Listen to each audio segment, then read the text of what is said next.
In the rivers of the west coast of North America lives one of the world's most interesting migrants.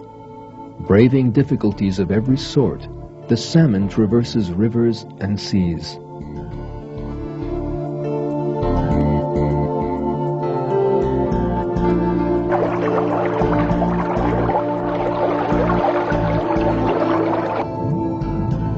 The life of a salmon begins when its mother lays her eggs in a stream.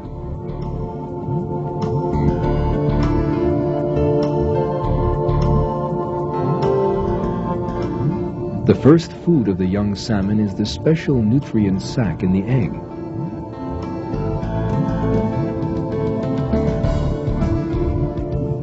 A few weeks later, they are big enough to find food for themselves in the stream. As they continue to grow, they spend about a year in the stream.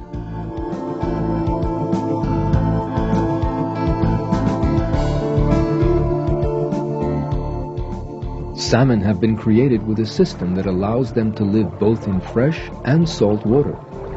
The reason for this is hidden in the miraculous journey that the salmon will make. On a spring morning, thousands of salmon begin to migrate down the river.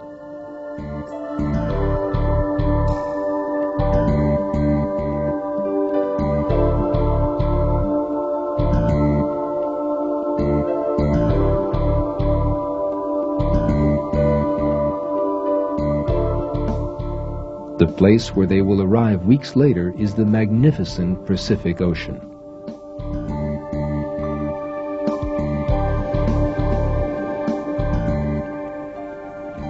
As soon as they arrive at the ocean, a genetic mechanism in the salmon causes a change in the makeup of their bodies, enabling them to live in salt water.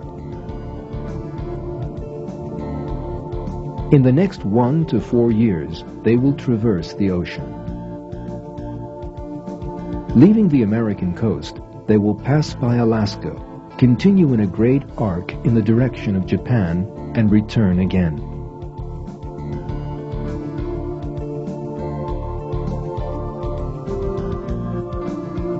At the end of their journey, they are mature and ready for the final and most difficult journey of their lives.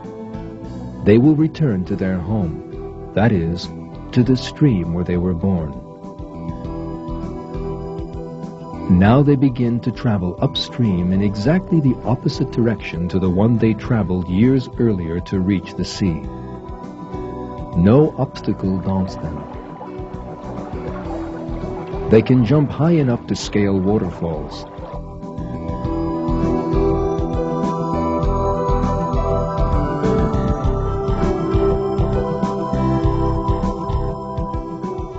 They can even jump 3 meters out of the water to climb over obstacles in their way.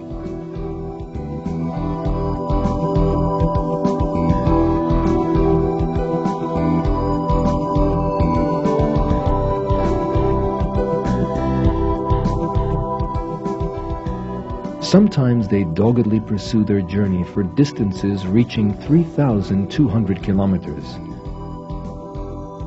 In the course of this journey, they eat nothing, using energy stored while they were in the ocean. Finally, those who survive, without fail, reach the river where they were born years earlier, and there lay their eggs. They have done their duty, and a short time later, they die.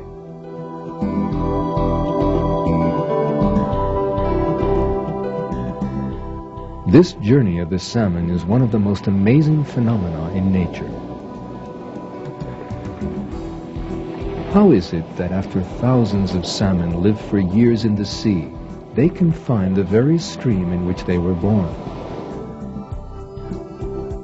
In order to achieve this, they must find their own stream from among the thousands that flow into the Pacific Ocean. Then they must swim up this stream without becoming lost. Despite the fact that the stream separates into several branches in its course, the salmon must make the right decision at each fork in the stream and continue in the right direction. The salmon succeed in this seemingly impossible venture. How do they succeed, and why? First, let's consider the answer to the question, why?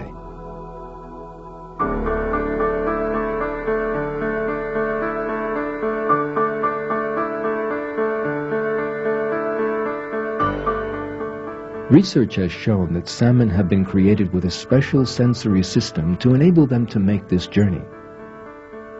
They have been created with a natural compass that lets them find their way in the ocean by sensing the Earth's magnetic field. Thanks to this, they are able to find their direction in the vast ocean without error.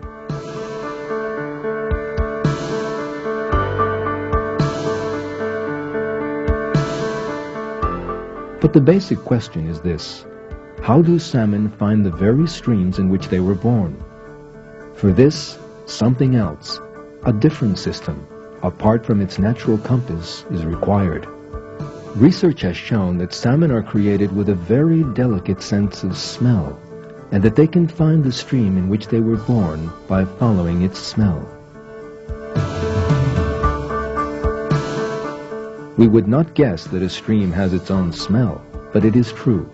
Every stream in the world has its own chemical composition. Most frequently, the differences between the different chemical compositions are almost too small to be detected by any creature, except the salmon.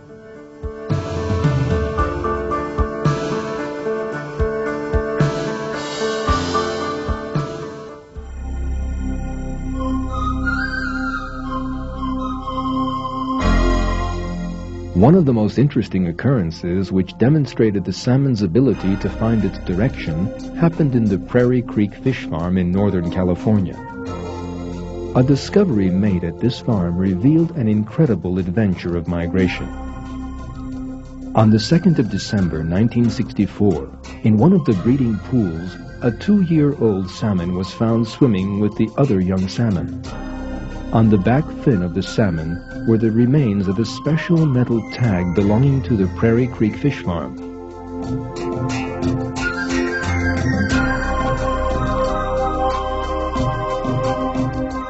This showed that this salmon was one of those that had been grown 2 years earlier in this farm and later released into the ocean.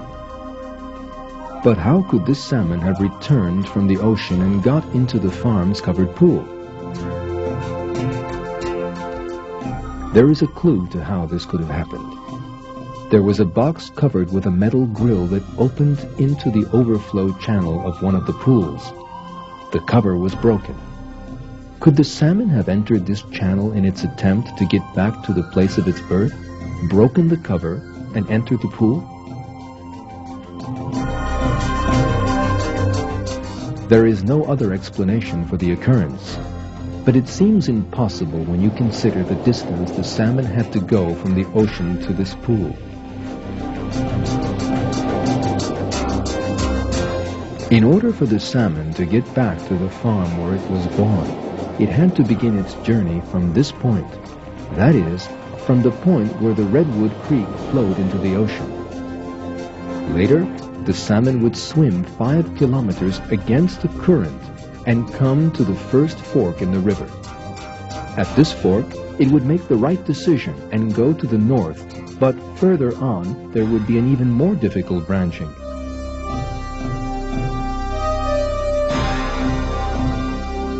Here, the salmon would receive 2 very similar signals. The farm where the salmon was born was located right in the middle of this branch. The first choice for the salmon would have been to go to the right because the water flowing from it came from that direction. But for some reason, it chose to go to the left and began to approach the farm from behind.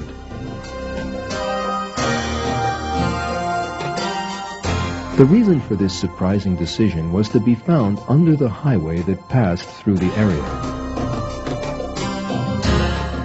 Under the highway there was a channel that collected the water that overflowed from the fish farm.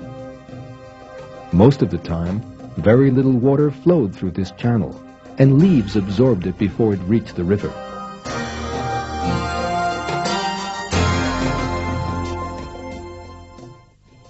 But this year there had been a lot of rain, and as a result, the water in the channel was able to reach the river.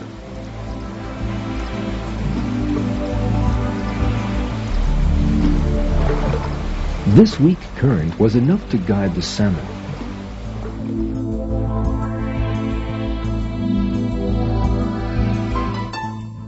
It must have recognized the smell, followed it from the river, and made its way through the overflow channel, having to swim and crawl its way through the 5 to 10 centimeters deep water.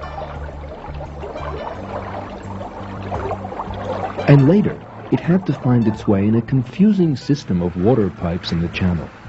And even if it succeeded in getting that far, it would still have been stopped at the cover. It must have been squeezed in the concrete channel located inside this wooden track.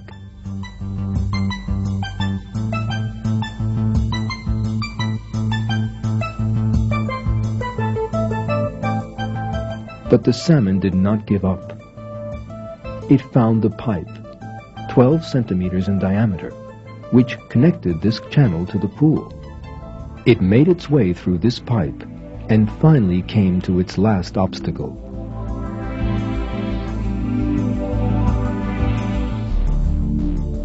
It overcame this obstacle by hitting its head against it with great force.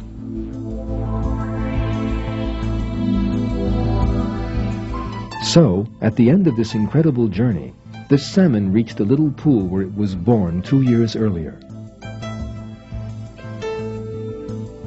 When officials of the fish farm realized what had happened, they wondered whether there were other salmon that had returned to their places of birth. In order to see what they might find, they took up the wooden planks and looked in the channel underneath.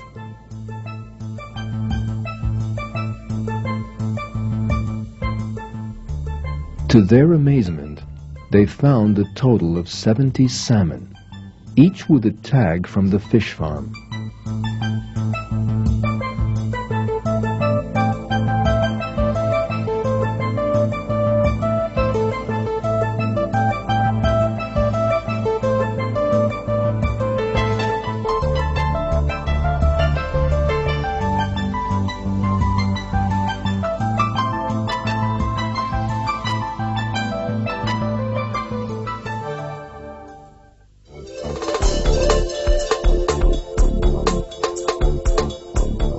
This extraordinary story of the salmon gives us an important proof of the creation.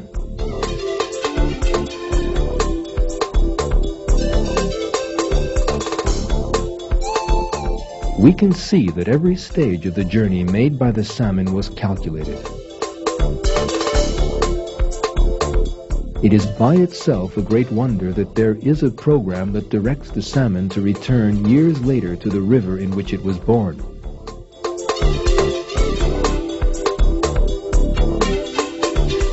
Besides this, it is certainly not by chance that the salmon possesses a natural compass that allows it to find its way in the ocean, or that it has the most sensitive sense of smell in the world. All this shows that the salmon is a creature specially created for the migration decreed for it.